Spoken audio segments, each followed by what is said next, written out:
స్తున్నారు. అసలు ఏం జరిగింది ఏంటి ఇంతవరకు ఆయన ప్రశ్నిస్తానని చెప్పి వచ్చినప్పుడు మరి ఇవెందుకు మళ్ళీ ఇప్పుడు ఆయన ఏదైతే మాడారో ఆ విషయాలను కూడా ఆయన నిన్న క్రోడీకరించడం జరిగింది, మాట్లాడడం జరిగింది. ప్రకాష్ రాజ్ అంటే ఆ పార్టీకి సంబంధించిన పర్సన్ కాదు అంటూ మాట్లాడుతూనే ప్రకాష్ రాజ్ అన్న దానికి తప్పేముంది, ఎందుకు ఈ విధంగా ప్రకాష్ రాజ్ మీద కూడా దాడి చేస్తున్నారు అనే విషయాన్ని నిన్న అంబటి రాంబాబు కూడా మాట్లాడడం జరిగింది. ఏంటి అసలు ప్రకాష్ రాజ్ అన్న కామెంట్స్ తప్పేంటి, సనాతన ధర్మానికి దీనికి అన్నిటికీ లింకప్ ఏంటి, ప్లీజ్ ఒకసారి క్లారిటీ ఇవ్వండి. నిన్న ప్రకాష్ రాజ్ గారు మాట్లాడిన విషయం కానివ్వండి, అలాగే సో కాల్డ్ ఏపీలో ఉన్నటువంటి పొలిటికల్ వైసీపీ వాదులు మాట్లాడుతున్నటువంటి వాదన ఏంటి అంటే, తిరుపతి ప్రాశస్త్యం తగ్గించేలాగా ఈ విషయాన్ని ఎక్కువగా పాపులర్ చేయడం దేనికి, సైలెంట్ గా ఉంచి మీరు అది విచారణ జరిపించి శిక్ష వేయండి దోషులు ఉంటాయని చెప్పేసి మాట్లాడుతున్నారండి. నిన్నటి నుంచి ఈ 2-3 రోజుల నుంచి కూడా వినిపిస్తున్న వాదన ప్రధానంగా ఇదే.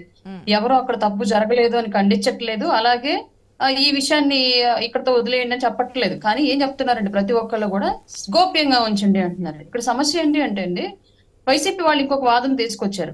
అదే నెయ్యి సప్లై చేసే కంపెనీ టీడీపీ టైం నుంచి కూడా ఉంది, అలాగే టీడీపీకి ముందు నుంచి కూడా ఉంది, తిరుమలకి వాళ్లే నెయ్యి సప్లై చేస్తూ ఉన్నారు, అట్లాంటిది ఇప్పుడు వైసీపీ ఇస్తే తప్పేంటి అన్నటువంటి వాదన వినిపిస్తుంది.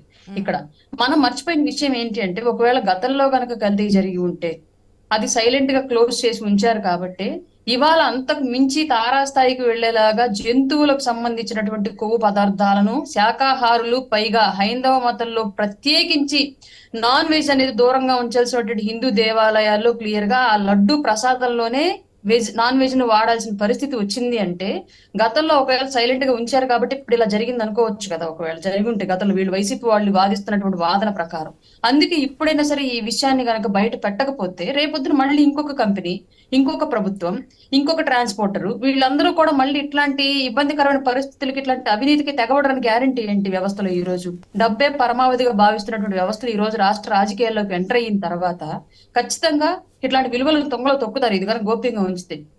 అందులో భాగంగానే హిందూ మతాన్ని కాపాడాలి, అలాగే హిందూ దేవాలయాల్లో హిందూ మతాన్ని ఆచరించే వాళ్ళు, భగవంతుణ్ణి నమ్మే వాళ్ళు మాత్రమే సంబంధిత కైంకర్యాల్లో ఉండాలి అని క్లియర్ గా పవన్ కళ్యాణ్ గారు వాదన. అందులో భాగంగానే ఆయన సనాతన ధర్మ బోర్డు అనేది రావాలి, భారతదేశ వ్యాప్తంగా హిందూ దేవాలయాలు, హిందూ మతం పరిరక్షించబడాలని చెప్పేసి పెద్ద ఎత్తున మాట్లాడుతున్నారు. దాంట్లో తప్పే ఉందో నాకు అర్థం కావట్లేదండి. ఇప్పుడు ఒక చర్చి మీద ఎవరన్నా వెళ్ళి దాడి చేశారనుకోండి, లౌకికవాదం మనది, అన్ని మతాలు సర్వమత సమానత్వం, సర్వమత సౌభ్రాతృత్వం ఏపీలో కానివ్వండి, ఇండియాలో కానివ్వండి ఉండాలి మన రాజ్యాంగం ప్రకారం, అందరూ వాయిస్ రేస్ చేస్తాం. మైనార్టీలుగా ఉన్నారు కాబట్టి చిన్న స్థాయి సామాజిక వర్గాలుగా ఒక చర్చి మీద, ఒక మసీద్ మీద జరిగిన అట్లాంటివి మాట్లాడతాం. కానీ పెద్ద స్థాయిలో ఉంది అన్నటువంటి ఒకే ఒక కారణంతో హిందూ మతం మీద దాడులు జరుగుతూ ఉంటే ఎందుకు దాన్ని ప్రశ్నించకూడదు? పవన్ కళ్యాణ్ గారు చేస్తున్నటువంటి ప్రాయశ్చిత దీక్షలో కానివ్వండి, ఆయన మాట్లాడుతున్న అంశంలో కానివ్వండి, వాళ్ళ లడ్డు విషయము అందరికీ తెలియాలి, తర్వాత ఇట్లాంటి ప్రభుత్వాలకి, ఇట్లాంటి వ్యక్తులకు అధికారం రాకుండా ఉండాలి, అలాగే ఇట్లాంటి తప్పులు ఎవరు అధికారంలో ఉన్నా చేయకుండా ఉండాలని చెప్పేసి ఆయన చేస్తున్నటువంటి ప్రయత్నంలో తప్పు ఎక్కడ కనిపించింది? ప్రాయశ్చిత దీక్ష తప్పు చేసిన వాళ్ళు చేయాలి అంటే, అక్కడ భగవంతుడికి మానవ మాత్రలో మనం తప్పు చేసాం, అది కూడా ఆంధ్రప్రదేశ్ లో ఉన్నటువంటి ఒకప్పటి ప్రభుత్వం తప్పు చేసింది.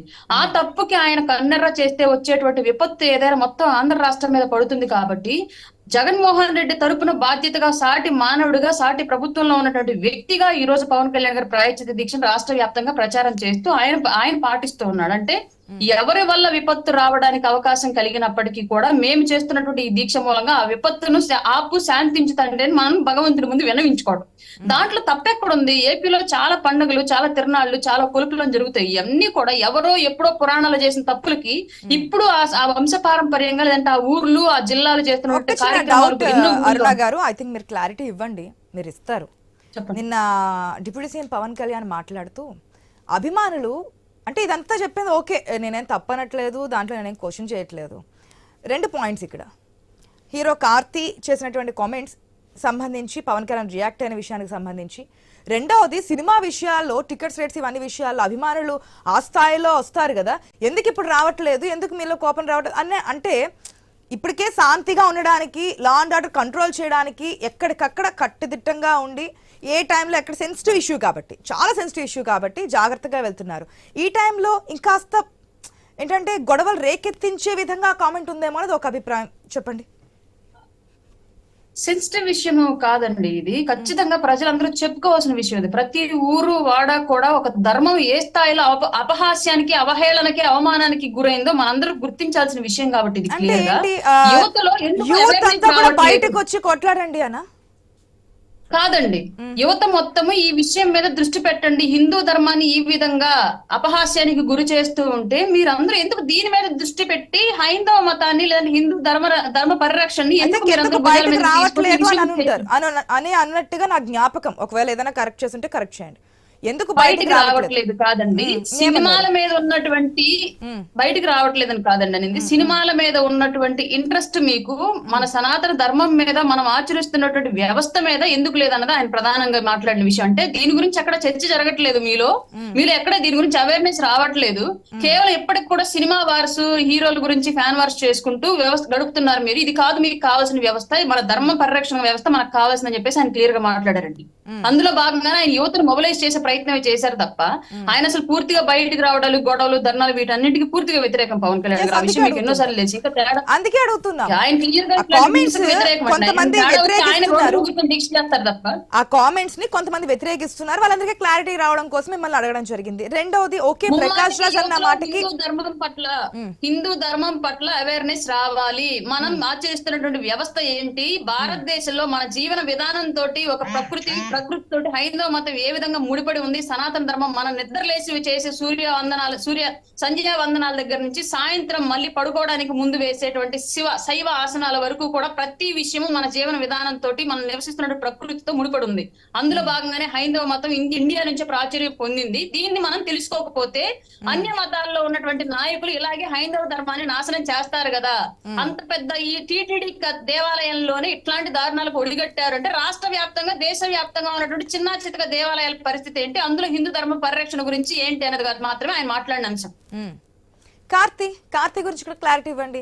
ఆయన ఒక యాంకర్ అడిగిన కామెంట్ మనం క్లియర్ గా వింటే, ఆ సినిమా ఫంక్షన్ లో ఒక యాంకర్ అడిగిన దానికి మరో లడ్డు కావాలని ఆయన అంటే, లడ్డు ఇప్పుడు ఈ విషయం వద్దని సెన్సిటివ్ ఇష్యూ, దాని కాకుండా మళ్ళీ అడిగిన యాంకర్ దీని గురించి కాదని అంటే అసలు ఏది వద్దు, ఆ ఇష్యూనే తీసుకురావద్దు అన్నారు ఆయన. దానికి ఎందుకు అంటే దాని గురించి ఎందుకు నెగిటివ్ గా తీసుకోవడం అనుకోవాలి? కార్తీ కూడా సారీ చెప్పారు. ఒక విషయం మీద మనం ప్రస్తావిస్తే అది మనకి ఎక్కడ నెగిటివ్ అవుతుందో అని చెప్పేసి ప్రస్తావించాల్సిన అంశాలను స్కిప్ చేయడం ఒక విషయం అయితే అక్కడ, రెండోది అక్కడ కొంచెం అది ఫన్ గా క్రియేట్ అయింది. అంత పెద్ద వేదిక మీద ఇంత సెన్సిటివ్ ఇష్యూ అని మీరే అంటూ ఉన్నారు. ఈ విషయాన్ని గురించి అక్కడ ఫన్ క్రియేట్ చేస్తే అది పీపుల్ లోకి ఎలా వెళ్తుంది, అదేదో ఫన్ అంశమే అన్నట్లుగా వెళ్తుంది తప్ప సీరియస్ అంశంగా ప్రతి ఒక్కరు దాన్ని పరిరక్షించే బాధ్యతలు తీసుకున్న అంశంగా వెళ్ళదు. దాంట్లో భాగంగా ఆయన చేసినటువంటి సటైరికల్ వాదన, వారి ఇరువురు మధ్య జరిగినటువంటి ఒక సటైరికల్ కన్వర్జేషన్ గురించి ఆయన ప్రస్తావించడం జరిగింది. సినిమా యాక్టర్స్ కూడా క్లియర్ గా చెప్తున్నాను, మీరు పాటిస్తే పాటించండి, ఖండిస్తే ఖండించండి, కానీ దీన్ని అపహాస్యంగా తీసుకెళ్లొద్దని చెప్పేసి మాట్లాడారు.